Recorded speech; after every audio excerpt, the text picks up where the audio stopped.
Fakta baru terungkap dari sosok SD alias DN, 18, remaja di Ogan Ilir, Sumsel, yang sudah meracun kekasihnya hingga tewas karena tak ingin bertanggung jawab atas kehamilan korban. Di hadapan Kapolres Ogan Ilir, AKBP Bagus Suryo pada konferensi pers, SD mengakui dirinya adalah seorang pemakai narkoba jenis sabu-sabu.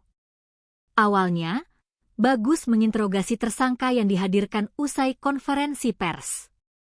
"Kamu pakai narkoba, ya?" tanya Bagus, Jumat, 12 Juni 2026. "Iya, Pak." "Sabu?" ucap tersangka. "Dapat dari mana?" "Berapa banyak?" tanya Bagus lagi.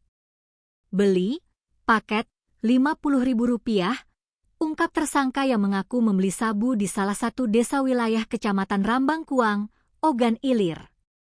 Bagus pun menasihati tersangka bahwa tak seharusnya melakukan perbuatan membunuh korban. Pucuk pimpinan Polres Ogan Ilir menerangkan, tersangka berpacaran dengan korban bernama YS, 29. Saat penyidikan, petugas menemukan alat tes kehamilan. Diketahui korban hamil dan meminta pertanggungjawaban tersangka, ungkap Bagus di Mapolres Ogan Ilir, Sabtu, 13 Juni 2026, pagi. Terungkap juga fakta bahwa tersangka sempat ingin menggugurkan kandungan kekasihnya. Namun, tersangka berubah pikiran dan berencana menghabisi korban, beber Bagus. Hingga pada Rabu, 10 Juni 2026, petang, tersangka mengajak korban ke perkebunan karet di Tanjung Miring. Korban yang mengenal tersangka tidak menaruh curiga dan ikut ke kebun. Di TKP, korban diberi minum yang telah dicampur dengan racun rumput. Saat meregang nyawa, tersangka menggantung korban di sebuah pohon karet. Pengakuan tersangka, yang bersangkutan mengikat leher korban menggunakan sehelai jilbab dan digantungkan di dahan pohon, ungkap Bagus. Selain menghilangkan nyawa, tersangka juga mengambil barang berharga milik korban, yakni sepeda motor dan ponsel, handphone.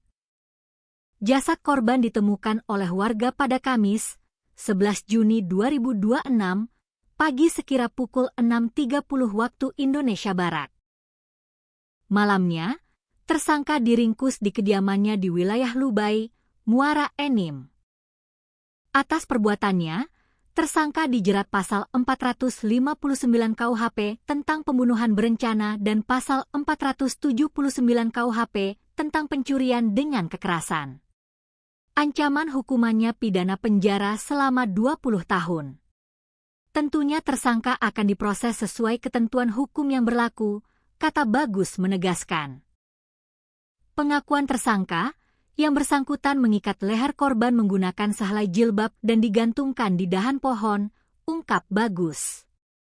Selain menghilangkan nyawa, tersangka juga mengambil barang berharga milik korban, yakni sepeda motor dan ponsel, handphone.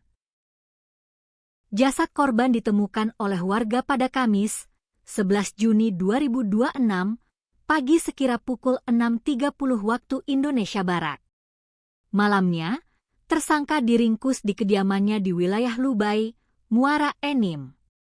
Atas perbuatannya, tersangka dijerat pasal 459 KUHP tentang pembunuhan berencana dan pasal 479 KUHP tentang pencurian dengan kekerasan.